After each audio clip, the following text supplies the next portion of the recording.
leer el texto en el día de hoy, donde lo encontramos en el primer libro de Samuel, como hemos leído. Vamos a leerlo a partir del versículo 3. Vamos a cortar ya un poquito porque como hemos leído ya al principio el texto, vamos a leerlo desde el 3 y lo leeré para ser un poquito más rápido. Dice que habló Samuel a toda la casa de Israel diciendo: si de todo vuestro corazón os volvéis a Jehová, quitad todos los dioses ajenos y a Astarot de entre vosotros y preparad vuestro corazón a Jehová y solo a él servid y os librará de la mano de los filisteos. Entonces los hijos de Israel quitaron a los Baales y a Astarot y sirvieron solo a Jehová. Y Samuel dijo: reunid a todo Israel en Mizpa y yo oraré por vosotros a Jehová. Y se reunieron en Mizpa y sacaron agua y la derramaron delante de Jehová y ayunaron aquel día y dijeron allí contra Jehová: hemos pecado. Y juzgó Samuel a los hijos de Israel en Mizpa. Cuando oyeron los filisteos que los hijos de Israel estaban reunidos en Mizpa, subieron los principales de los filisteos contra Israel. Y al oír esto, los hijos de Israel tuvieron temor de los filisteos. Entonces dijeron los hijos de Israel a Samuel: no ceses de clamar por nosotros a Jehová nuestro Dios, para que nos guarde de la mano de los filisteos. Y Samuel tomó un cordero de leche y lo sacrificó entero en holocausto a Jehová. Y clamó Samuel a Jehová por Israel. Y Jehová le oyó. Y aconteció que mientras Samuel sacrificaba el holocausto, los filisteos llegaron para pelear con los hijos de Israel.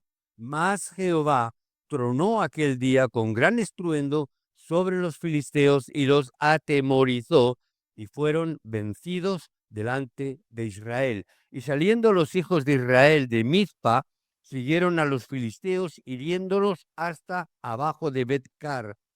Tomó luego Samuel una piedra y la puso entre Mizpa y Sen, y le puso por nombre Eben-ezer, diciendo: hasta aquí nos ayudó Jehová.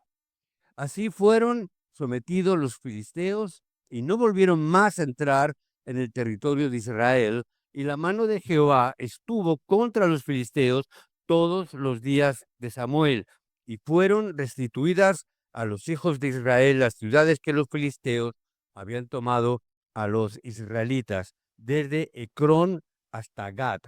E Israel libró su territorio de manos de los filisteos, y hubo paz entre Israel y el amorreo. Hoy en este mensaje me gustaría que en última instancia quedara dos palabras en vuestra mente, en vuestro corazón. Son dos palabras, dos movimientos importantes que tenemos que incorporar a nuestra vida. Son dos movimientos que vamos a ver en este relato que tenemos que incorporar a nosotros. Amén. No es simplemente un estudio, no es solamente algo que tenemos que aprender, sino es algo que tenemos que incorporar a nuestra vida. Este relato es un relato que fue escrito cuando el pueblo de Israel se encontraba en gran dificultad, en grandes problemas, en un punto más débil.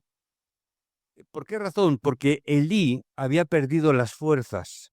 Elí era sacerdote. Y los sacerdotes en aquella época habían caído.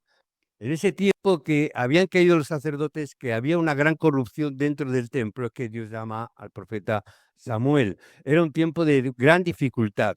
Los filisteos, para que nos hagamos idea y tengamos un poquito, saber dónde estamos, los filisteos, si vosotros veis la actual Gaza, sabéis dónde está, todos estos conflictos que ha habido, la franja de Gaza y todo esto. Bueno, pues eso era Filistea. Toda esa región es de Filistea. Por eso quizás a lo mejor habría que renombrarles, ¿no? En vez de llamarles palestinos, habría que llamarles filisteos, porque es el pueblo originario de aquel entonces, era el pueblo originario de aquella zona de Gaza y toda esa franja. Pues los filisteos en aquel entonces continuaban guerreando contra el pueblo de Israel, continuo y constantemente. Y durante la vida de Samuel, lo que podemos destacar importante es que durante la vida, su vida, la paz reinó en la tierra. La paz reinó en aquel momento. Y en ese momento es cuando Dios envía a Samuel para que la paz sobreabundara en aquel entonces. Samuel fue un líder importante que levantó toda una generación. Eso lo tenemos que quedar en la mente. Levantó toda una generación. Si enfrentamos dificultades, y por supuesto yo creo que todos afrontamos y tenemos que enfrentar a ciertas dificultades, siempre hay una pregunta: ¿qué debemos de hacer ante las dificultades? ¿Verdad? Nos lo hemos preguntado más de una vez, seguramente en nuestra vida. La mayoría de los creyentes, la mayoría de los creyentes, después de viajar y de ver, te dicen lo mismo: pastor, es que tengo un problema. ¿Cómo tendré que solucionarlo? ¿Cómo puedo solucionar este problema?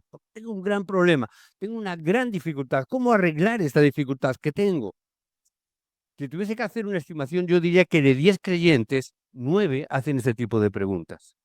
Por eso también es traer esta palabra, traer respuestas a esas preguntas. Viendo la vida de Samuel, tenemos que encontrar la respuesta a nuestras preguntas, las respuestas que muchas veces nos hemos hecho en nuestra vida y que probablemente tengamos en la mente ahora. Porque la mayoría de cosas que hemos vivido en el pasado, y tenemos que empezar por ahí, la mayoría de las cosas que hemos vivido en el pasado se han grabado y se han grabado en nuestra vida, la mayoría de las cosas son incorrectas. Nosotros venimos del mundo, venimos de una condición, venimos de una sociedad, venimos de una familia, venimos de una tendencia. Y se han grabado muchas cosas en nuestra vida, muchas. Pero muchas de ellas, o la mayoría de ellas, son cosas que han sido incorrectas. Y debemos de restaurarlas en el nombre de Jesucristo. También pueden venir dificultades a nuestras vidas, pero ¿qué tenemos que hacer en ese momento? Yo os diría, vamos a empezar desde lo más básico, vamos a empezar desde lo más sencillo, vamos a empezar a ver nuestra propia realidad y empezar de esta manera humilde. Tenemos que empezar, como a veces hemos dicho, empezar desde lo más bajo para llegar a lo más alto. Empezar como un pastor de ovejas para terminar siendo rey. Empezar como un simple esclavo para ser gobernador de Egipto. Empezar desde lo más bajo, desde lo más humilde, para llegar al lugar donde Dios quiere que cada uno de nosotros estemos. Amén. Por eso, ¿qué es lo primero que diríamos? ¿O qué es lo primero que te diría? Hermano, tenemos que subir a la cima espiritual. Tenemos que estar en lo más alto, espiritualmente hablando.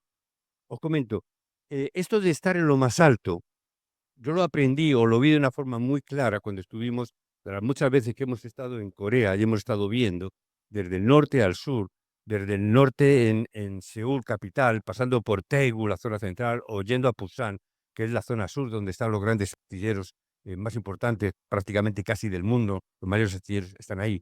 Por todos los lados íbamos y hemos visitado muchísimos lugares en Corea, en todos ellos, sabiendo que es un país eminentemente budista, siempre decían: tienes que visitar tal templo. Y nos llevaban a ver los templos budistas. En Daegu había uno que le llamaban y le llaman los 1000 Budas, el templo de los 1000 Budas. ¿Por qué se llama el templo de los 1000 Budas? ¿Alguien sabe? Porque hay más de 1000 Budas, más de 1000 figuras de Buda, los 1000 Budas, ¿no? Entonces tú llegas y hay cientos, miles, o sea, 1000 Budas, había allí figuritas por todos los lados. Tú lo ves y tenemos que subir.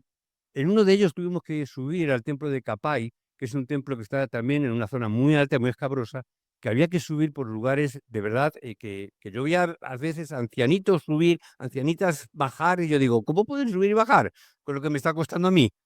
Y llevamos ya con la lengua afuera, ellos están acostumbrados, supongo, pero había que subir por un camino, por río, por escabroso, difícil. ¿Y cómo es posible? Pues subían. Y subían a esos lugares, el templo de Capai. Era gracioso porque estaba así medio inclinado y tener el título de oración en las iglesias. Decimos: estamos orando para ver si se cae de una vez por todas el Buda este, ¿no? Porque era uno de los más grandes y los más importantes de aquella región. Y así sucesivamente. Y hemos visto y hemos visitado muchos templos.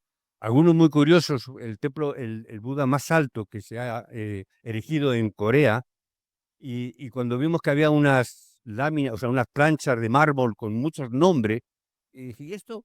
Dice: estos son los nombres de aquellas personas que han contribuido con sus donaciones para que se construya este templo y este Buda, aquí en todo lo alto. Dice: pero no es eso lo más gracioso. Dice: lo más gracioso es que la mayoría o muchos de ellos son diáconos de las iglesias cristianas, pero que la tradición los llevaba a aportar dinero para, por si acaso, digo yo, para construir esto. Lo más gracioso es, ya digo, es que la mayoría de los templos yo decía: pero ¿por qué tiene que construirlos tan alto, que es lo que cuesta subir? Y hay una razón y hay una explicación: porque en lo alto está lo espiritual. Y ellos buscan lo espiritual, porque se supone que están más cerca de la divinidad cuanto más alto. Y por eso vemos también en las Escrituras como también en los altos, en los collados, está la presencia de Dios y hay que subir, como Moisés subió al monte, ¿para qué? Para recoger las tablas de la ley. Hay que subir a lo alto. Por eso decimos la cima espiritual. Tenemos que estar en ese lugar alto, porque desde arriba los budistas con los ríos, los brujos, los hechiceros, todos estos sacerdotes del budismo se ponen abajo de los ríos para coger supuestamente el poder, para coger la espiritualidad, para coger los espíritus que bajan de lo alto a través de los ríos, y ellos hacen sus rezos y cuestiones abajo en los ríos. ¿Para qué? Para coger el poder espiritual. Ellos han entendido esta realidad. Nosotros, gracias a Dios, no tenemos que subir a una montaña, sino que podemos subir a la cima espiritual estando aquí sentados o estando en nuestra casa y en nuestro hogar. Tenemos que buscar la realidad espiritual por encima de todo. Tenemos que comenzar desde abajo, es verdad, pero con humildad subir a esa cima espiritual que es donde Dios está. Tenemos que estar en la presencia de Dios continuamente. Por eso es que Ana empezó a orar y tenemos que entender esta palabra. En 1 de Samuel conocemos la historia del 1 al 11 al orar. Ana estaba orando continuamente, quiero tener un hijo, quiero tener un hijo, quiero quedarme embarazada, quiero dar un hijo a mi esposo, yo no quiero estar en esta condición, yo quiero tener esa respuesta. Pero no tuvo la respuesta, Dios no la respondió en ese momento. ¿Cuándo la respondió? Cuando hizo la oración correcta, cuando delante de Dios hizo la oración que Dios esperaba que hiciera. ¿Por qué no recibimos muchas veces oraciones nosotros? Porque nuestras oraciones o nuestros títulos de oración están enfocados en mi necesidad, en mi problema, en mi situación, en mi crisis, en mi problema, pero no estamos viendo cuál es el problema que Dios de verdad está viendo, el problema espiritual, y el cual Dios quiere que tú ores para solucionarlo. Cuando Dios le respondió a Ana, cuando tuvo el título de oración correcto. Y en ese momento Samuel nació. ¿Cuándo? Cuando de verdad tenemos nuestro pensamiento en el lugar más alto. Tenemos nuestro pensamiento en la presencia de Dios, tenemos nuestro pensamiento en qué, en cuál es la voluntad de Dios, no cuál es mi deseo, cuál es mi anhelo, sino cuál es tu voluntad. La Biblia no dice que estaba siempre en el templo, Samuel. Estaba ahí, desde pequeñito lo llevó a estar ahí. Y vio que, como los hijos de Eli, el profeta, estaban corrompidos. Estaba viendo cómo los hijos de Eli incluso llegaban a robar cosas del templo. Él estaba viendo esa realidad. Por eso, si nosotros hacemos cosas vacías, cosas sin sentido, cosas que de verdad no tienen valor para Dios, es imposible que recibamos respuestas. ¿Por qué? Porque no está dentro de la voluntad de Dios. Si hacemos cosas que están centradas en nosotros mismos, no va a funcionar. Si nuestro pensamiento está en nosotros, no va a funcionar. ¿Dónde tiene que estar? En el pensamiento de Dios, en la voluntad de Dios, en el plan de Dios. ¿Cuál es el plan y el deseo de Dios?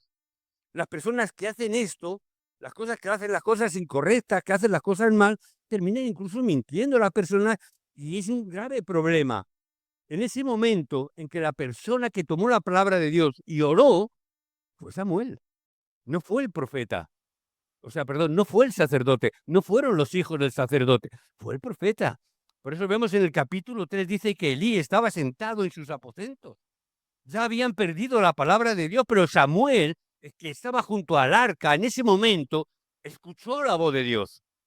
¿Cuándo vamos a escuchar la voz de Dios? ¿Cuando estamos en el cine? ¿Vamos a escuchar la voz de Dios cuando estamos viendo la televisión? ¿Vamos a escuchar la voz de Dios cuando estamos haciendo qué? ¿O vamos a escuchar la voz cuando estamos en la presencia de Dios? ¿O vamos a escuchar la voz de Dios cuando estamos en ese lugar alto, en esa cima espiritual? ¿Cuándo vamos a escucharla? Ay, es que Dios no me habla. ¿Estás escuchando a Dios? Muchas veces decimos que oramos. Dices, no, que yo oro mucho. Vale. ¿Y Dios qué te dice? Ah, no sé. Claro, no le dejas hablar a Dios. Hablamos, hablamos, hablamos, pedimos, pedimos, pedimos, pero no escuchamos. No escuchamos la voz de Dios. No escuchamos lo que Dios quiere de nosotros. Samuel estaba junto al arca del pacto y en ese momento que escucha la voz de Dios, dice la palabra que ninguna de las palabras que Samuel dijo cayó a tierra. Es decir, todas y cada una de las palabras de Samuel se cumplieron. Todas. ¿Qué pastor no quisiera decir esto, verdad? Que todas las palabras que proclamamos desde aquí de verdad se cumplan. Bueno, pues ese es mi título de oración siempre que preparo el mensaje. Señor, que tu palabra se cumpla en cada uno de mis hermanos, empezando por mí mismo, el primero. Pero que tu palabra se cumpla. Porque si no se cumple, o no es palabra de Dios, o algo está pasando. No sé el qué, no voy a juzgar, pero algo está pasando. En el versículo 19 dice que podamos disfrutar de estas bendiciones. Son bendiciones que Dios preparó. La mayoría de las personas creyentes hacen muchas cosas, es verdad, pero muchas de ellas las hacen solamente por apariencias, solamente para que nos vean. A veces hacemos cosas vacías que no tienen sentido. Muchos terminan mintiendo, se vanaglorian de sí mismos, pero al final, ¿qué ocurre? Que no funciona. Al final, ¿qué ocurre? Que seguimos teniendo problemas. Al final, ¿qué ocurre? Que no tenemos respuestas en nuestra vida. ¿Qué ocurre? Que al final no podemos salir y nos esforzamos, pero no podemos ir a la cumbre espiritual. Resulta que no llegamos a esa cumbre espiritual, no estamos en la presencia de Dios. Samuel no fue así. Él lo primero que hizo es ir a la cumbre espiritual. Por eso, hermano, que no tratemos de esforzarnos, simplemente vea lo básico, vea la presencia de Dios. Estás en la presencia de Dios, que lo hagamos de la manera más real, más sencilla, más cómoda si quieres. Pero estemos y pasemos tiempo delante de la presencia de Dios y veremos cómo Dios nos levanta a la cumbre espiritual y nos pone en el lugar que nos corresponde en su presencia, porque así es el Evangelio. Si no tenemos esto, si no tenemos este Evangelio, si no estamos en la presencia de Dios, si no estamos escuchando la voz de Dios, ¿qué vamos a hacer? Tonterías, cosas vacías, cosas sin sentido, cosas que no funcionan. Y hacemos muchas cosas y nos damos cuenta de si esto no funciona, claro, ¿cómo va a funcionar? Si no estamos en la presencia de Dios, si no estamos en esa cumbre espiritual, si no buscamos su rostro, si no estamos delante de Él, si no estamos en ese lugar, ¿cómo te va a funcionar la cosa? Es imposible que te funcione. Y te digo más, y si te funcionaran las cosas en esa condición, te diría que tienes un grave problema. Si te funcionan las cosas fuera y alejado de la presencia de Dios, te digo, tienes un grave problema, muy grave, porque eso cada vez te está alejando más de Dios y te va a llevar a caer profundamente en la oscuridad. Podemos ver los remanentes que vemos en la Biblia, estos grandes personajes como José, que fue esclavo pero levantado como gobernador. Tenemos que ver las respuestas que él tuvo. Un día también Moisés dice que subió a la cumbre espiritual y en ese momento pudo salvar a muchas personas en Egipto. Cuando él estuvo en la cima espiritual, cuando él llegó a esa presencia de Dios y Dios le manda, a partir de ahí él pudo tener respuestas en su vida. El mundo es difícil, pero David nunca fue movido por muchas dificultades. Él pudo confesar: Jehová es mi pastor, nada me falta, me da igual lo que tenga o deje de tener, no me falta nada. Hombres que llegaron a la cima espiritual tuvieron grandes respuestas. Tenemos y debemos de buscar estas respuestas, porque esto es el Evangelio, que tengamos respuestas. ¿Cómo? Subiendo a la cumbre espiritual. ¿Para qué? Para salvar a personas, para salvar a muchas personas. Eso es el Evangelio. El Evangelio no es otra cosa sino estar en la presencia de Dios. Nos acordamos cuando Jesús llama a sus discípulos, ¿qué es lo que dice? Que llamó a los que él quiso. ¿Para qué? Para que estuvieran con él. ¿Por qué? Porque eso es el Evangelio, estar con él. Eso es estar en la cima espiritual, estar con él, en la presencia de él. Y estando en su presencia y estando ahí, donde tú estás en esa cumbre espiritual, entonces sí, ve y predica el Evangelio. Pero no antes, no sin antes haber estado en esa cima espiritual. Por eso dice Hechos 1:8, pero recibiréis poder. ¿Cuándo? Cuando venga sobre vosotros el Espíritu Santo y me seréis testigos. Esa es la iglesia primitiva, donde fue tratada falsamente como herejía, donde se reunieron en ese aposento alto de Marcos y recibieron grandes bendiciones y grandes respuestas. Por eso no tenemos que preocuparnos por nada, solo tenemos que levantarnos en la cumbre espiritual. Levantemos esa cumbre espiritual, hermanos. Que hoy sea un día donde podamos decir: quiero estar en esa cumbre espiritual. El movimiento cumbre de Dios surgirá en nuestro campo. El poder y las bendiciones de Dios se revelarán en nuestras vidas. Pero tenemos que llegar a ese movimiento de la cumbre espiritual que hemos leído en el día de hoy. En el pasaje de hoy, centrándonos en él, vemos que tenían el arca del pacto. Este es el pacto al que se aferraron al salir de Egipto. Reunieron a todo el pueblo y se deshicieron de todos sus ídolos. ¿Qué es lo que estaban hablando? Tenemos que llegar a este punto en este día y en este momento en nuestra vida. Leamos lo que dice el versículo 3. Habló y dice, si de todo vuestro corazón os volvéis a Jehová. ¿Qué significaba eso? Que se habían alejado, ¿no? Que estaban alejados. ¿Qué significa? ¿Que dejaron de creer? No, seguían creyendo. Seguían siendo pueblo de Dios. Seguirían siendo salvos, poniéndolo en nuestro contexto. Pero estaban alejados de Dios. Estaban alejados del plan de Dios. Estaban alejados de la voluntad de Dios. ¿Y qué dice? Volveos, quitar los dioses ajenos y Astarot. Quitaros los ídolos, quitaros todo lo que estorba, quitar todo lo que nos sirve, quitar todo lo que se ha grabado en nuestra vida, quitar todo aquello que no agrada a Dios y preparad vuestro corazón a Jehová y solo a Él servid. Parece autoritarismo, parece radical. Solo servid a Jehová. ¿Por qué? Porque Dios es Dios celoso. ¿Qué es lo que está diciendo? Que tenemos que levantar este movimiento. ¿Dónde? En Mizpa. Tenemos que levantar este movimiento en nuestra vida, porque Dios va a levantarlo a través mismo, a través de nosotros. Tenemos que levantar este movimiento donde nos volvamos a Dios y dejemos todas las cosas que nos apartan y nos alejan de Dios. Que quitemos todo aquello que estorba, que no sirve, que no agrada a Dios, que no vale para nada. Te está diciendo volver a Dios, volveos a Jehová nuevamente. Yo sé que sois creyentes, sé que sois salvos, todo esto, que sois hijos de Dios, pero volveos a Jehová, volveos, está diciendo. Tiene que haber un momento donde cada uno de nosotros y la iglesia en conjunto deberá de levantar este movimiento de misma, donde tengamos que sacrificar todo aquello que no glorifica a Dios y donde solo escuchemos la voz de Dios.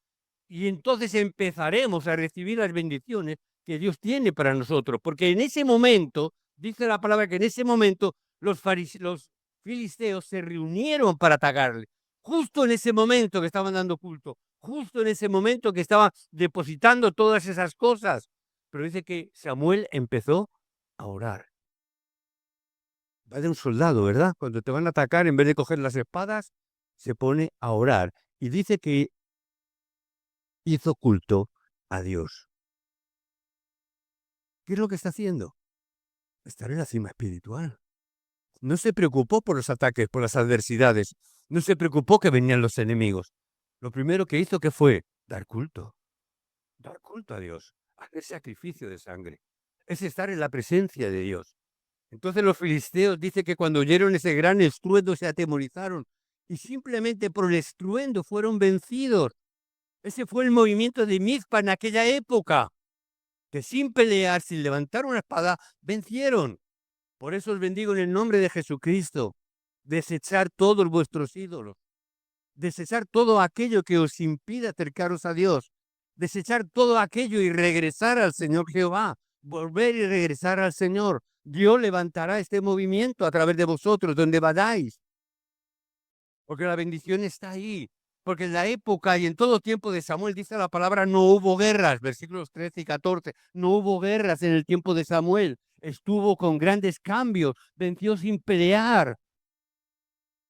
Hermanos, por la parte norte de Israel estaba Siria, en la parte sur estaba Egipto, arriba, abajo, en los lados estaban los filisteos, como decía, lo que es la franja de Gaza, ahora donde están ahí los palestinos, todo eso es Filistea, ahí estaban los filisteos, al otro lado los sirios y los árabes, estaban totalmente rodeados por adversarios, por enemigos, por todos lados. Por eso Israel siempre tenía guerras, siempre había conflictos, hasta el día de hoy sigue teniendo guerra. ¿Por qué? Porque han perdido este movimiento, han perdido esta bendición. Siempre tenían, incluso en el pasado, cuando se establecieron como Estado, la guerra de los 6 días, todos los imperios de alrededor se levantaron contra Israel, en el 50 y tantos, y luego en el 60, etcétera. Siempre se han levantado y siempre ha habido guerras. Por eso el saludo que ellos incluyen, Shalom. Por eso se ven, Shalom, ¿qué significa? Paz. ¿Qué es lo que se dicen? Que haya paz. De alguna manera, por favor, que haya paz. Shalom, paz. ¿Por qué? Siempre había conflictos, siempre había guerra, menos en la época de Samuel. Cuando Samuel se levantó, dice que en toda la época, en todo el tiempo de Samuel, no volvieron a haber guerras. No hubo conflictos. ¿Qué os parece? ¿Necesitamos orar o no? Necesitamos estar en esa presencia de Dios. Si no tenemos esta fuerza espiritual, si no recibimos esta gracia, si no estamos en esa cima espiritual, vendrán ataques por todos lados, norte, sur, este y oeste. Van a venir por todos lados. Si no tenemos esto, esos ataques serán camino. Si de verdad tenemos el Evangelio, si de verdad comprendemos, si de verdad recibimos estamos en esa cima espiritual, los ataques que podamos recibir, los problemas que podamos tener, las adversidades que puedan acontecer, si tenemos el Evangelio, esos ataques serán camino para la evangelización de esos pueblos. Dios les dio el Evangelio al pueblo de Israel para que fuera esparcido por todo el mundo. Por eso que podamos restaurar esta bendición. ¿O para qué pensamos que Dios nos dio el Evangelio? ¿Para qué nos dio el Evangelio? ¿Para qué Dios le dio el Evangelio al pueblo de Israel? ¿Para qué Dios nos ha dado el Evangelio a nosotros? Para ser salvo y para ir al cielo. Vale, sí, está bien. Pero también es verdad que tenemos que dejar de ser egocéntricos. Dejar de ser egoístas. Bueno, no somos tan importantes. Si te das cuenta, no somos tan importantes. ¿Verdad? Ahora, a Dios le ha placido a nosotros, que no somos tan importantes, darnos el Evangelio. Salvarnos, pero también con un propósito. Tenemos algo grandioso dentro de nosotros.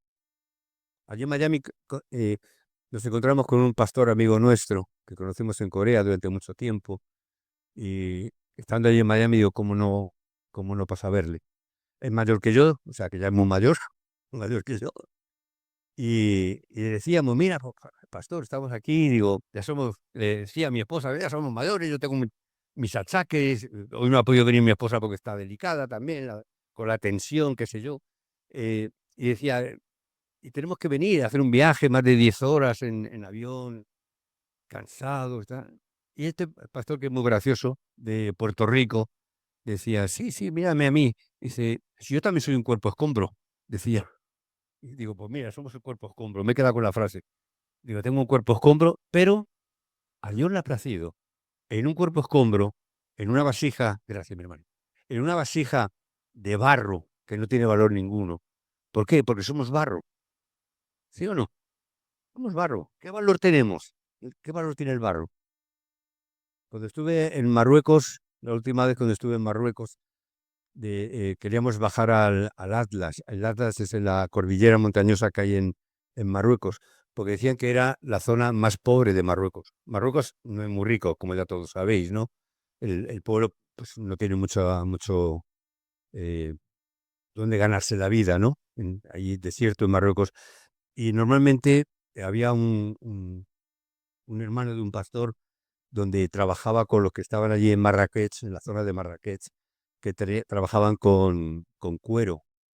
Muchas de las Biblias de cuero las hacen allí, en Marrakech, porque el cuero es bueno y trabajan barato. Pero él decía, dice, pero yo quiero ir al Atlas, porque hay tribus bereberes, dice, que son más pobres que estos todavía. Dice, no tienen nada. Por no tienen cuero para trabajar. Dice, trabajan entonces con lo que tienen. ¿Qué es lo que tienen? Tierra y agua. ¿Qué hacen con tierra y agua? Barro. ¿Y qué hacen con el barro? Vasijas. Pues no tienen otra cosa, son tan pobres que solamente tienen eso. Pero, en cambio, tienen una calidad y una excelencia en su trabajo que son famosos en el mundo por el trabajo que hacen en ese lugar. Pero son tan pobres que tienen nada más agua y tierra, es decir, barro. Y nosotros decíamos, nosotros somos como ellos, que somos simplemente, ¿qué es lo que somos? Somos barro. Nuestro cuerpo, ¿qué es? 70-80% es agua, ¿verdad? Los demás son minerales. Somos barro. Pero en esas vasijas de barro, en esas vasijas cuerpo escombro, como decía este pastor amigo, o por muy mayor como puede ser, ¿verdad, Bernie? Por muy mayor que podamos ser, por muy deteriorado que podamos tener nuestra salud, tenemos algo precioso dentro de nosotros, que es lo que nos da valor. Y lo más valioso que tenemos es el Evangelio de Cristo. Amén. Y es verdad que ese Evangelio puede estar dentro de un cuerpo escombro, puede estar dentro de un cuerpo deteriorado, puede estar dentro de un cuerpo X, como el que sea. Pero el valor no es lo que hay fuera, sino lo que hay dentro. Y eso que hay dentro, que es el Evangelio, es lo que Dios nos está diciendo que tenemos que compartir con los demás. No importa lo que seas, tú no eres el valioso, no eres el importante, sino el mensaje y el Evangelio que llevas dentro. Amén. Por eso tenemos que vernos y sentirnos. Somos como esos bereberes, no tenemos nada, solamente barro. Pero dentro de ese barro está la perla de gran precio, esa perla valiosa, que en esta semana creo que ha sido, que en uno de los devocionales el pastor nos ponía, la perla de gran valor. Amén. Dios hizo ese lugar representativo, el lugar importante, para que las siguientes generaciones lo pudiesen ver. Estoy hablando de ese movimiento de Ebenecer. Dios está levantando ¿para qué? Para que las siguientes generaciones escucharan y recordaran. Aquí hubo un movimiento, el movimiento de Mizpa. Aquí vuestros padres entregaron todo. Aquí vuestros padres entregaron los ídolos. Aquí vuestros padres volvieron nuevamente a Jehová, su Dios. Aquí vuestros padres hicieron la obra. ¿Por qué? Porque es importante a la siguiente generación. Un día vemos cómo Samuel, este hombre, este Samuel, fue a buscar a un niño. Fueron a buscar a un joven y ninguno de los que buscó era válido. Simplemente le preguntó al padre, ¿no tiene ningún otro hijo por ahí? Sí, tenemos un muchachito cuerpo escombro que es así, delgaducho, poca cosa, que está con las ovejas. Era el menos valioso para el padre, que ni siquiera el padre lo recordó. Pero Samuel sabía de parte de Dios, por estar en esa cima espiritual, él comprendió que lo importante era ese cuerpo escombro, era ese chavalín que estaba ahí arriba con las ovejas, pero que ahí estaba buscando la presencia de Dios en ese lugar alto. Y buscó a David.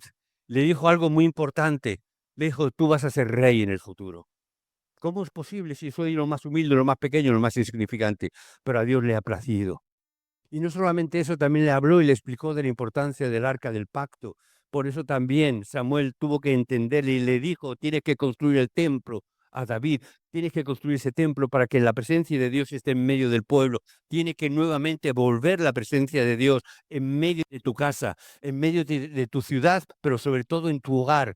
Hermano, tenemos que volver y traer nuevamente el arca del pacto a nuestras vidas, tenemos que volver a traer ese arca del pacto a nuestros hogares. Hermano, no es suficiente que el arca del pacto esté en el templo. No es suficiente que vengamos un domingo aquí a ofrecer culto a Dios en la presencia y con el arca del pacto aquí presente, sino que tenemos que llevarlo a nuestra casa, a nuestro hogar, con nuestra familia, nuestras esposas y esposos, con nuestros hijos, hijas o con los que convivamos. Construye ese templo donde la presencia de Dios esté. Esa es estar en el lugar alto, en la cima espiritual. Y le dijo una palabra importante, le dijo 16:13. Podéis luego leerlo en el capítulo 16, versículo 13. Y dice que desde aquel día en adelante, el Espíritu de Dios vino sobre David. Desde ese momento vino sobre David. Amén. Desde ese momento tiene que estar el Espíritu de Dios en nuestra vida. De manera más real, de la manera más básica, de la manera más humilde, tenemos que solucionar nuestros problemas. Tenemos que verlo. Las palabras que más escuché yo siendo niño, ¿sabes cuál era? ¿Sabes cuáles fueron las palabras que yo más escuchaba? No tenemos dinero. Ay, ves una. Todavía me acuerdo, y fíjate, ya se quedaron pasados años. Donde yo vivía, en la parte de abajo, había una droguería, que también en esa droguería, no es que vendan drogas, sino que vendían productos de. En la droguería, que todos conocéis, también tenía juguetes. Y yo recuerdo, todavía se me quedó grabado, porque había ahí como muñecos así como con jeep, soldados, y haciendo como un desfile militar, ¿no? Y yo cada vez que pasaba, estaba al lado de la puerta de mi casa. Yo cada vez que pasaba me quedaba mirando y le miraba a mamá y decía, así, no tenemos dinero. Siempre esa, fíjate, se me ha quedado grabada hasta el día de hoy, todavía lo recuerdo. No existe la droguería, no existe ya nada, pero me acuerdo de esto. Siempre era, no tenemos dinero. Cuando llegaba a la iglesia también, lo que más se escuchaba en la iglesia, ¿qué era? Ay, que el evangelismo es tan difícil, es que el evangelismo es tan complicado. Es que la iglesia no se aviva. Es que la iglesia está así medio dormidilla. También me he encontrado con muchos creyentes, mucho. Cuando viajas, tienes la oportunidad de que los creyentes, lo que no le dicen a sus pastores, por lo que sea, se lo cuentan al pastor que viene nuevo, como si pudiéramos hacer algo, un milagro, ¿no? Pero te cuentan sus problemas, en fin, se desahogan, porque ya al pastor le tienen aburrido, ¿no? Entonces ven un pastor nuevo y dijeron, antes lo cuento. Entonces, siempre dicen que es difícil. Siempre cuentan que esto es muy frustrante, que esto es muy complicado, esto es muy difícil. Siempre escuchas esto. La vida espiritual, la vida de fe es complicada. También me encontré con muchos pastores, me he encontrado con algunos pastores que siempre me dicen lo mismo, es difícil, es frustrante. Me dicen esto, es que es difícil. Esto, tú no sabes lo que es trabajar con inmigrantes. Digo, no, ¿qué va? Yo no sé lo que es trabajar con inmigrantes, ¿verdad? En mi iglesia no hay inmigrantes. Pero te dicen, es frustrante, muy frustrante. Se desaniman y se queman y se caen. ¿Por qué? Y yo le digo, pero ¿no estás disfrutando del evangelio? No de la iglesia, a lo mejor no, pero del evangelio. Todo eso es mentira, hermanos. Todo lo que escuchamos es mentira.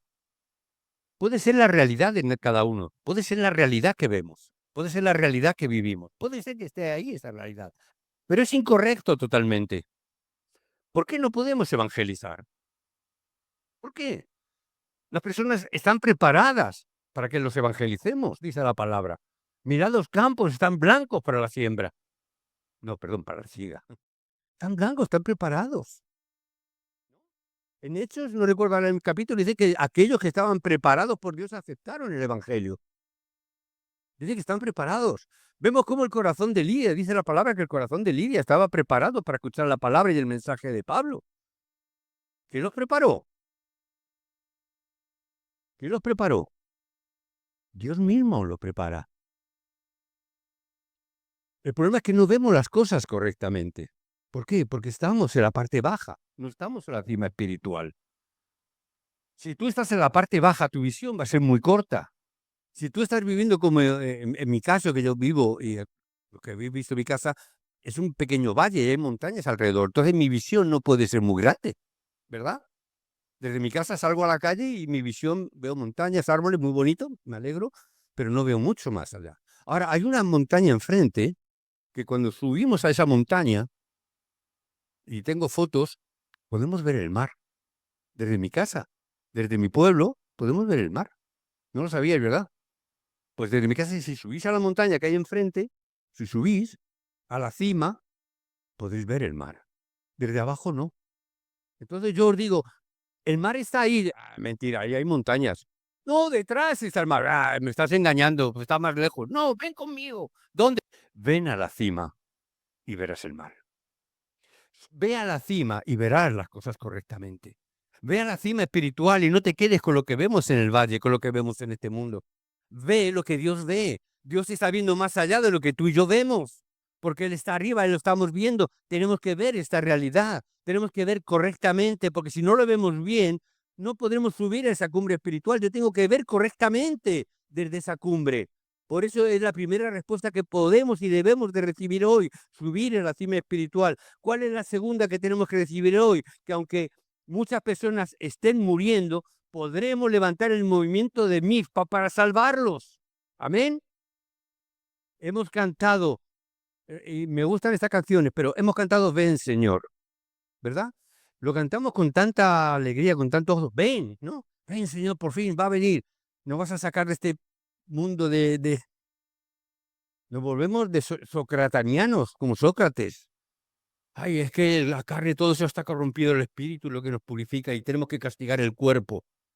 Y queremos escapar de este cuerpo, queremos escapar de este mundo. Pero digo escapar, porque vivimos en derrota. Digo escapar porque vivimos frustrados. Digo escapar porque vivimos de verdad sin respuestas en nuestra vida. Y por eso, Señor, ven pronto porque esto no hay quien lo aguante. Pero no es lo que Dios nos está diciendo. ¿Qué es lo que Dios nos está diciendo? Entrega, haz este movimiento de mizpa, entrega a tus dioses, entrega todo aquello que nos sirve, entrega las cosas incorrectas, sube a la cima espiritual, entrega todo, haz este movimiento de mizpa en tu vida, en tu iglesia, haz este movimiento. Y verás cómo las cosas cambian y las personas que hay a nuestro alrededor cambian también y pueden recibir el Evangelio, porque para eso Dios nos ha llamado, para que nuestras vidas cambien, sí, pero para que otros también puedan ser salvos. Y entonces sí, cuando este Evangelio haya sido predicado hasta el último de la tierra, entonces sí, Señor, ven ya. ¿Por qué? Porque ya hemos cumplido con la evangelización del mundo. Mientras tanto, hermano, no pidas que venga ya el Señor. Dile, Señor, utilízame a mí para que se acerque esa venida por donde yo pueda anunciar este mensaje y anunciar este evangelio para que el fin venga de una vez por todas, pero no como derrotados, sino como victoriosos, porque hemos cumplido el plan y el deseo de Dios. Amén. Y la tercera cosa, levantar el movimiento de Benecer, es decir, ese movimiento que salva a las siguientes generaciones. Transmite el mensaje a las siguientes generaciones. Empieza por tus hijos, empieza por tus sobrinos, por los que están en tu casa, por los que están cerca, por los niños de la iglesia. Levanta este movimiento. Ese es el trabajo que hizo Samuel y tuvo grandes frutos cuando levantó a David y lo vemos. Tuvo gran fruto. Amén. Que podamos levantar ese movimiento. 5 palabras rápidas. Tomar notas si queréis. Primer libro de Samuel, todos son del primer libro de Samuel, 12. En el capítulo 12, y dentro del capítulo 12 vamos a ver el versículo 8. Cuando Jacob hubo entrado en Egipto y vuestros padres clamaron a Jehová, Jehová envió a Moisés y a Aarón, los cuales sacaron a vuestros padres de Egipto y los hicieron habitar en este lugar. Dios te libró de Egipto. Recibe la guía del Espíritu Santo. No caigas en idolatría. Al igual que te sacó del mundo de Egipto, del mundo del pecado, recibe la guía del Espíritu en el día de hoy. Versículo 21, no os apartéis en pos de vanidades que no aprovechan ni libran. ¿Por qué? Porque son vanidades. No vayáis en pos de dioses, no vayáis en pos de cosas que no sirven, vanos, que no pueden salvar, que no os pueden dar respuesta. No adoréis a ídolos que no pueden rescatarte ni te traen ningún bien. Y no me refiero solamente a ídolos de imágenes, sino todo aquello que te aparta de estar en la cima espiritual. Versículo 22. Pues Jehová no desampara a su pueblo por su grande nombre. El Dios que no abandona a su pueblo. El Dios que no abandona a su pueblo. Versículo 23. Así que lejos sea de mí que peque yo contra Jehová, cesando de rogar por vosotros. No orar era como un pecado para él. Os insto a que podamos orar. Primera de Samuel 12:24, capítulo 12, versículo 24. Solamente temed a Jehová y servidle de verdad con todo vuestro corazón. No con una parte, con todo vuestro corazón. En estas últimas palabras Samuel aparece la clave del éxito. Recibe la guía de Dios en todas las cosas. Asegúrate de temer al Señor y servirle fielmente con todo tu corazón. Comienza con sinceridad delante de Dios. Y cuando veamos esto, veremos cómo Dios cambia todas las cosas. Parece que estamos sufriendo mucho, pero Dios nos quiere bendecir para que clamemos Ebenecer. Dios nos llamó para salvar vidas, que podamos recibir estas respuestas en nuestra vida. Amén. Vamos a inclinar nuestras cabezas, vamos a orar. Padre, gracias por llamarnos como tus evangelistas para salvar a la iglesia que ha perdido su fuerza, resolver las dificultades, Señor, de la nación y levantar esa próxima generación. Señor, ante mis propias dificultades, ayúdanos a empezar desde abajo, a ver las cosas con hechos y con un corazón humilde, alcanzar esa cima espiritual. Que entonces surja ese movimiento de la cima espiritual en mi vida, en mi campo, en mi casa, en mi trabajo, para que pueda obtener, conseguir, ganar sin luchar, Señor, con tu poder y bendición. Señor, que seamos una de esas figuras principales del movimiento de Mizpa de esta era, quien transmitirá ese recuerdo de Ebenecer a la próxima generación. Señor, que podamos en este día, y yo oro, Padre, para que en este día podamos levantarnos, que podamos ponernos de pie en este momento y, Señor, entregarte todo aquello que nos sirve, Señor, que podamos hoy levantar nuestras voces, levantar nuestras manos, podernos incorporar y poner de pie, Señor, para hacer ese movimiento de Mizpa en nuestra vida. Señor, queremos entregarte todo lo que nos sirve. Queremos despojarnos de todo aquello, Señor, que nos tiene atados. Queremos despojarnos de todo aquello, Señor, que no es correcto, que lo hemos aprendido durante años, pero, Señor, estamos equivocados y queremos volver nuevamente a ti y subir a esa cima espiritual donde, Señor, por el camino vayamos dejando todas las cosas superfluas, todas las cosas que no sirven, todas las cosas materiales, todas las cosas, Señor, que de verdad se llevan nuestras fuerzas, que se llevan nuestra energía, que se llevan nuestra salud, que se llevan, Señor, nuestra alegría, nuestra felicidad, incluso, Señor, que se llevan el gozo de la salvación, porque incluso a veces dudamos de nuestra propia salvación, Señor, por las cosas que vemos y por las que no vemos, Señor, o dejamos de ver. Señor, que hoy podamos de verdad hacer ese movimiento de Mizpa, que podamos levantar en este día, Señor, esa piedra donde puedan decir Ebenecer. Hasta aquí el Señor nos ha ayudado y a partir de aquí y ahora, Señor, nos seguirá ayudando cuando nosotros levantemos este movimiento de Mizpa. Padre, yo te pido en el nombre de Jesús que tú hagas la obra que ningún hombre puede hacer, que ningún pastor puede desarrollar. Señor, que tú abras la mente y el entendimiento de cada uno de nosotros. Padre, para que nos hagas reconducirnos, para que tú resurjas en nuestro interior, que tú hurgues en nuestro espíritu, en nuestra alma, en nuestro corazón, en nuestra mente, Señor, y nos hagas volver a ti de todo corazón. Padre, pero que sea de verdad una actitud real, una actitud humilde, sincera, Señor, de entregarnos completamente a ti. Sabemos que somos salvos, que sabemos tus hijos, que somos parte del pueblo de Dios, pero queremos ser como esta parte del pueblo que se entregó, Señor, en Mizpa, que entregó toda su vida, que entregó, Señor, todos sus ídolos, todos sus dioses, Señor, todas sus cosas, todos sus hábitos. Señor, que seamos de verdad ese pueblo que se levantó en Mizpa. Que este movimiento sea un movimiento que caracterice a esta iglesia, donde pueda levantarse, Señor, entregándolo todo. Padre, tú sabes lo que hay en cada vida y en cada corazón, mucho mejor que yo, mucho mejor incluso que ellos mismos. Pero yo te pido, Padre, que tú hables a su espíritu. Señor, que la palabra que entra por su cabeza, por sus oídos, a su cabeza, a su mente, Señor, pueda pasar a su corazón y de su corazón pueda también atravesar hasta el espíritu. Que tu Espíritu Santo haga la obra, que nosotros no podemos. Así que, Padre, gracias. Gracias porque hoy podemos levantar y benecer. Hasta aquí, Señor, tú nos has ayudado. En el nombre de Jesucristo oramos. Amén. Y amén.